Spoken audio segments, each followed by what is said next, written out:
प्रकार से आप देख सक रहे हैं कि ये जो सिरोसिस से बीमारी है तो वो उसका लीवर किस हिसाब से दिख रहा है, एकदम रेडिश, और उसमें स्पॉट स्पॉट छोटे छोटे छोटे छोटे दाने की तरफ से दिखाई दे रहा है। तो इसका मतलब ये है सिरोसिस जो है लीवर का वो इसके शरीर में बढ़ गया है। ये डायग्राम देखिए कि किस हिसाब से आपका लीवर डैमेज हो रहा है।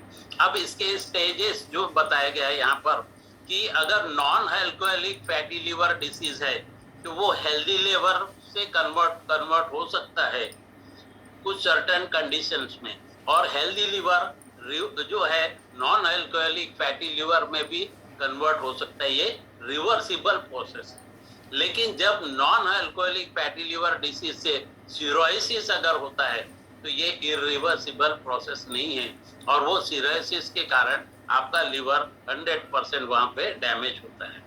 अब इसके कॉजेस क्या होते हैं?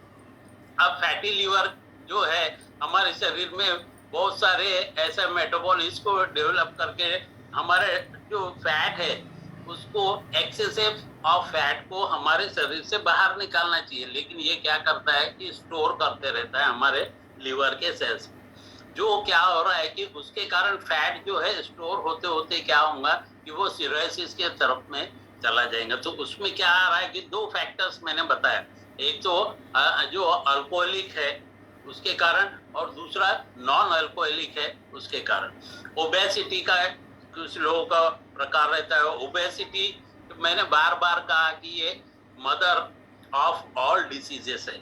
उसी प्रकार से हाई ब्लड प्रेशर है, इंसुलिन रेजिस्टेंस आपका बराबर नहीं है, हाई लेवल का फैट अगर आया, स्पेशली हाई लेवल का फैट जो है ट्राइग्लिसराइड, उसी प्रकार से आपका जो एब्डोमेन है वो प्रॉपर नहीं है उस प्रकार से, और कुछ हद तक में प्रेगनेंसी में जो फैट्स ज्यादा जाते हैं विमेंस के रूप में, वो तब भी ये प्रॉब्लम्स आना शुरू होता है। उसी प्रकार से जो हमारे जो खाने की जो आदतें हैं वो अगर प्रॉपर नहीं है तो भी ये फैटी लीवर डिसीजेस होने के चांसेस है। तो अब हमने हमारे लीवर को अच्छा रखने के लिए क्या करना चाहिए? तो यहाँ पर देखिए क्या करना चाहिए। तो सबसे पहले तो हमको बैलेंस डाइट लेना चाहिए जिसमें हमको सारे essential food, protein, vitamin, micronutrients, ये सारी चीजें हमको मिल सके। उसी प्रकार से ऐसा भोजन करना चाहिए जिसमें फाइबर युक्त होता है, और ऐसे प्रकार के जो फ्रूट्स और वेजिटेबल्स को सेलेक्ट करना चाहिए जो प्रॉपर रिच एंटीऑक्सीडेंट होते हैं। मैक्सिमम वाटर पीना चाहिए, हमको मैक्सिमम वाटर पीने की जो आदत है वो रखना चाहिए। उसी प्रकार से अगर हमने डॉक्टर से कंसल्ट किया कब हम अननेसेसरी वेट लॉस हो रहे हैं या अननेसेसरी वेट गेन हो रहे हैं, हम एक्सरसाइज भी नहीं कर रहे हैं, ये सारी चीजें अगर प्रॉब्लमेटिक होती होंगी तो हमको डॉक्टर की सलाह लेना चाहिए। उसी प्रकार से हमारा जो बॉडी मास इंडेक्स है BMI वो हमेशा रेंज में रहना चाहिए 18 to 25। और हमको क्या नहीं करना चाहिए, जो ऐसे फूड है, ऐसा भोज्य पदार्थ है जो हमारे शरीर के लिए आवश्यक नहीं, जिसमें शुगर की मात्रा ज्यादा हो, फैट की मात्रा ज्यादा हो, सॉल्ट की मात्रा अगर ज्यादा हो तो ऐसे फूड हमको नहीं खाना चाहिए। उसी प्रकार से फ्राइड फूड जो रहते, तले गले जो रहते हैं, उन चीजों को भी ज्यादा नहीं खाना चाहिए। अल्कोहल का ड्रिंक नहीं करना चाहिए।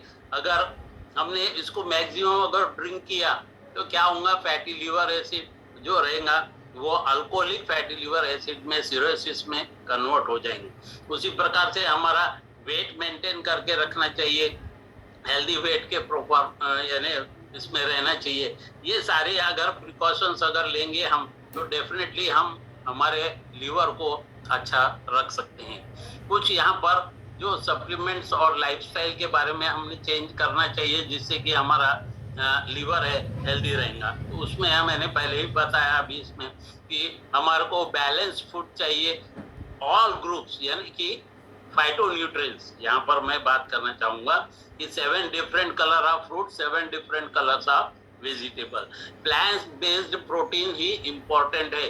कुछ लोग जैसे नॉन वेज का सेवन करके प्रोटीन अच्छा मिलता है तो उसमें उस जितना प्रोटीन मिलता है उसका दुगना उसमें फैट जो है वो आपको मिलता है। इसलिए प्लांट बेस्ड प्रोटीन जो है वो आपके लीवर के लिए काफी उपयोगी है।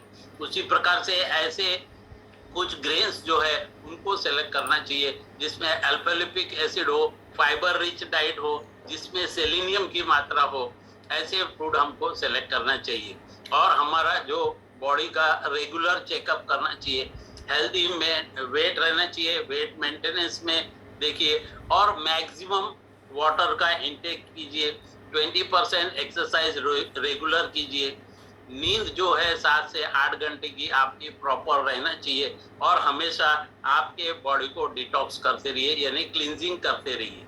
अब फॉलो अप करने के लिए अब हमारे हर्बल लाइफ न्यूट्रिशन में क्या सॉल्यूशन है वो हम देखते हैं। तो पहला हमारा जो बेसिक फार्मूला है, आप सभी इससे ज्ञात है, परिचित है, जो हमारा फार्मूला 1 न्यूट्रिशनल शेक मिक्स है, जो है हमारा हेल्दी ब्रेकफास्ट जिसको कहते हैं, जिसमें प्रोटीन युक्त रहता है और जो इसेंशियल विटामिन, प्रोटीन्स, मिनरल्स मिलना चाहिए वो हमको पर्याप्त मात्रा में यहाँ मिलते हैं। उसके साथ मल्टीविटामिन जो मिनरल है, जिसमें 17 विटामिन मिनरल्स हमको मिलते हैं, इसेंशियल फाइटोन्यूट्रिएंट्स और हर्ब्स हमको प्राप्त होते हैं, ये भी हमको लेना चाहिए, क्योंकि इसमें माइक्रोन्यूट्रिएंट्स और सेलेनियम वगैरह सारे चीजों की जितनी मात्रा में हमारे शरीर को रिक्वायरमेंट चाहिए उतनी भरपूर मात्रा में यहाँ मिल जाती है। नेक्स्ट जो है सेल एक्टिवेटर, नाम में ही लिखा है, मैंने लास्ट में भी बताया था कि इसमें अल्फा लिपिक एसिड जो है, जो एंटीऑक्सीडेंट का वर्क करता है हमारे शरीर के लिए। तो फ्री रेडिकल्स से हमको बचाने के लिए एंटीऑक्सीडेंट की जरूरत होती है, और एंटीऑक्सीडेंट इसमें भरपूर मात्रा में है, जिसमें अल्फा लिपिक एसिड है, जो फ्रूट्स और से नहीं मिल पाता, वो हमको यहाँ पर सेल एक्टिवेटर के रूप में बहुत ही अच्छा वरदान मिला है, इसको हम ले सकते हैं। उसके साथ हमारे स्टोमक को क्लीन रखने के लिए, क्लींजिंग करने के लिए एक्टिव फाइबर कॉम्प्लेक्स, जिसमें हमको सॉल्युबल इनसॉल्युबल दोनों चीजें यहाँ पर मिल जाती है, तो हमको एक्टिव फाइबर कॉम्प्लेक्स लेना चाहिए। और अगर किसी का कॉन्स्टिपेशन का वर्क ज्यादा है तो हमारे को एक्टिव फाइबर भी ऐड करना चाहिए, जो सप्लीमेंट फॉर्म में यहाँ पर मिलता है।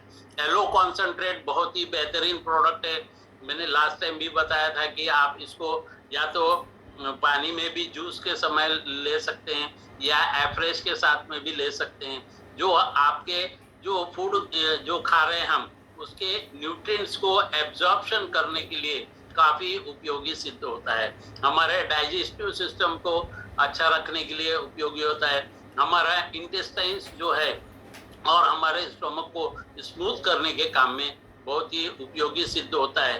तो दोस्तों, उम्मीद करता हूँ कि आपको यहाँ पर आज लीवर के बारे में कुछ तो भी जानकारी अच्छी हासिल हुई होगी। तो if you love your mom, definitely you love your liver. अगर आप अपने मदर को प्यार करते हैं, उसी प्रकार से अगर